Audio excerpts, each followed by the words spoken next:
কে viewers, আজ আবার হাজির হলাম।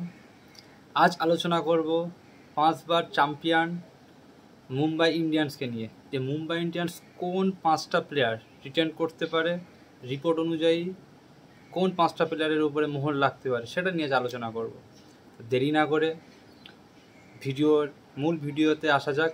তার আগে প্লিজ ভিডিওটা লাইক করবে আর সাবস্ক্রাইব করবে, প্লিজ, এই একটাই রিকোয়েস্ট। তো দেরি না করে মূল ভিডিও যাওয়া যাক। আমরা জানি যে মুম্বাই ইন্ডিয়ান্স এমনই একটা দল,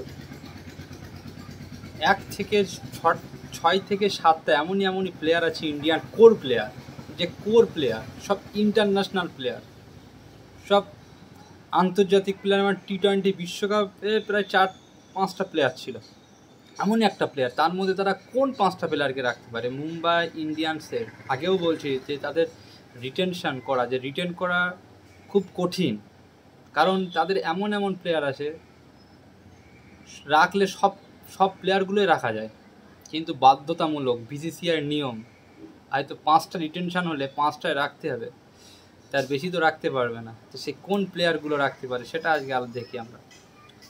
তা আমরা জানি যে রোহিত শর্মা মুম্বাইয়ে আজ থেকে নেই। রোহিত শর্মা দীর্ঘ 10-12 বছর ধরে রোহিত শর্মা মুম্বাই ইন্ডিয়ান্সের ক্যাপ্টেন, আর রোহিত শর্মার হাত ধরেই কিন্তু 5বার চ্যাম্পিয়ন হয়েছে মুম্বাই ইন্ডিয়ান্স।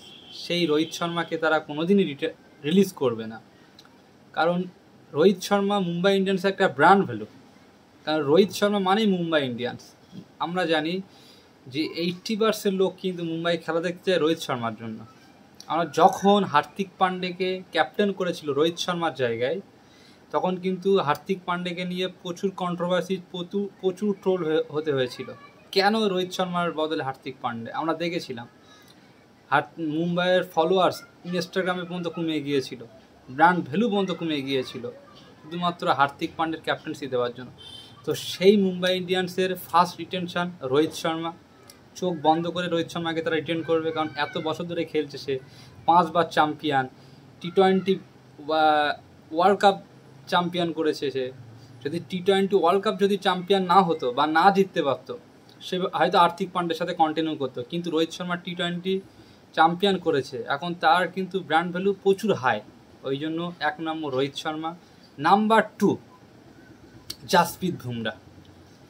জাসপ্রীত বুমরা এমনই একটা বলার, আমরা জানি বিশ্বের 1 নম্বর এখন বলার জাসপ্রীত বুমরা। তার বলের স্পেস, সঠিক ইয়র্কার্স, সুইং ইয়র্কার, ব্যাটসম্যানরা পুরো ঘাবড়ে যায়। ভেলকি মানে কি, তার বলারের একটা জাদুই আলাদা।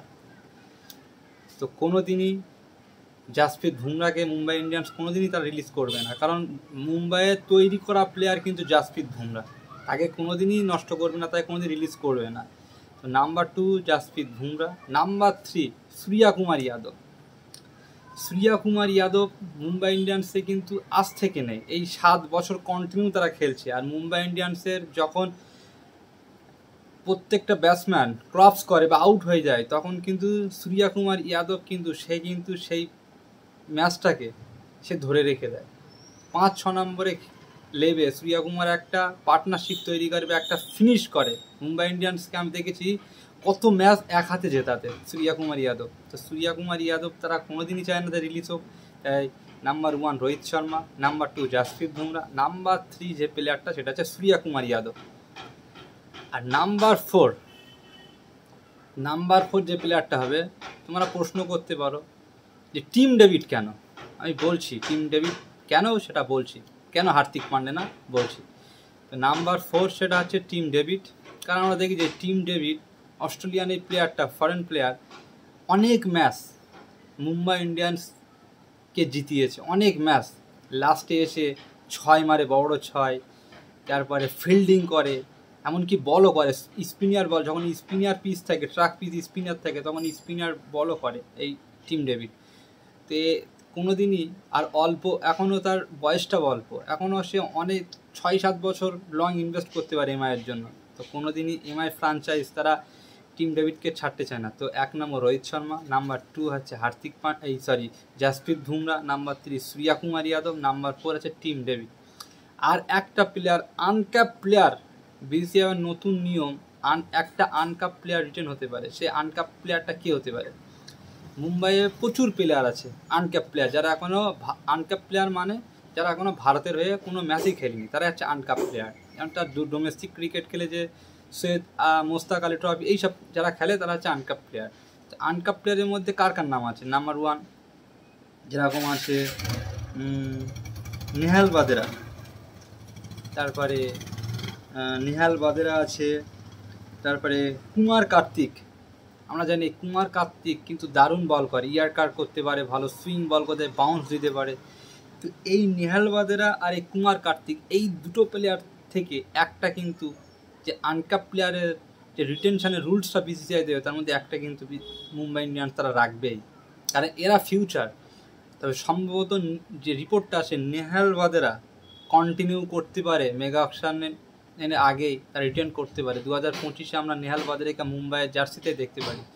এই 5টা প্লেয়ার হয়ে গেল। এবার হার্দিক পান্ডের কথাটা বলি। হার্দিক পান্ডে কিন্তু রিলিজ করতে পারে, কারণ আমরা দেখেছি মুম্বাই ইন্ডিয়ান্সের একটা যে ওনার আকাশ আম্বানির কিন্তু একটা রুলস আমরা দেখেছি যে যখন হার্দিক পান্ডে আমাদের ইন্ডিয়ার ক্যাপ্টেন ছিল তখনই কিন্তু গুজরাট থেকে ট্রেড করে হার্দিক পান্ডেকে কিন্তু মুম্বাইয়ের ক্যাপ্টেন করেছিল। এটা কিন্তু মুম্বাই ইন্ডিয়ার একটা ফ্যাশন। তো এখন কিন্তু হার্দিক পান্ডে আর ভারতের ক্যাপ্টেন নেই, এখন সূর্যা কুমার যাদব। ওই জন্য সূর্যা কুমার যাদবকে তারা ক্যাপ্টেন করতে পারে, ঠিক আছে। আর সূর্যা কুমার ক্যাপ্টেন হলে তার আন্ডারে 2টো প্লেয়ার খেলবে, আর নালে কিন্তু 2টো প্লেয়ার রিলিজ হবে। নাম্বার 1 সূর্যা কুমার যদি ক্যাপ্টেন হয় তাহলে রোহিত শর্মাও থাকবে, জাসপ্রীত বুমরাও থাকবে। আর যদি হার্দিক পান্ডে থাকে তাহলে কিন্তু এই জাসপ্রীত বুমরা আর রোহিত শর্মা কিন্তু আর সূর্যা কুমার এই 3টে প্লেয়ারের মধ্যে 2টো প্লেয়ার কিন্তু তারা রিলিজ হবেই। মুম্বাই থেকে কিন্তু তারা কন্টিনিউ করবে না, আজ আমি বলে দিচ্ছি, মিলিয়ে নেবে রিটেনশনের পরে। তো এই ছিল মুম্বাই ইন্ডিয়ান্সের 5টা প্লেয়ার। আবারও বলছি 5টা কোন player? Number 1 Rohit Sharma, number 2 Jasprit Bumrah, number 3 Surya Kumar Yadav, number 4 Tim David, আর নাম্বার 5 যে আনক্যাপ প্লেয়ারটা রিটার্ন হবে সেটা হচ্ছে নেহাল বাদেরা। তো প্লিজ তোমাদের মতে আর কোন প্লেয়ার মুম্বাই ইন্ডিয়ান্সে রিটার্ন হতে পারে 2025 মেগা অকশনের আগে সেটা কমেন্টে জানাবে। আর 15 তারিখের ভিতরে যে বিসিসিআই যে রিটেনশনের যে নিয়ম, impact player rule, RTM card আসবে কি সেটা আমি এই 15 তারিখের মধ্যে কনফার্ম নিউজ দেবো যে একটা ফ্র্যাঞ্চাইজ কটা প্লেয়ার ধরে রাখবে। তো আজ এই পর্যন্ত। প্লিজ ভিডিওটা দেখার জন্য ধন্যবাদ। ভিডিওটা বেশি বেশি করে সাবস্ক্রাইব করবে, লাইক করবে আর শেয়ার করবে। আর এই পর্যন্ত, বাই।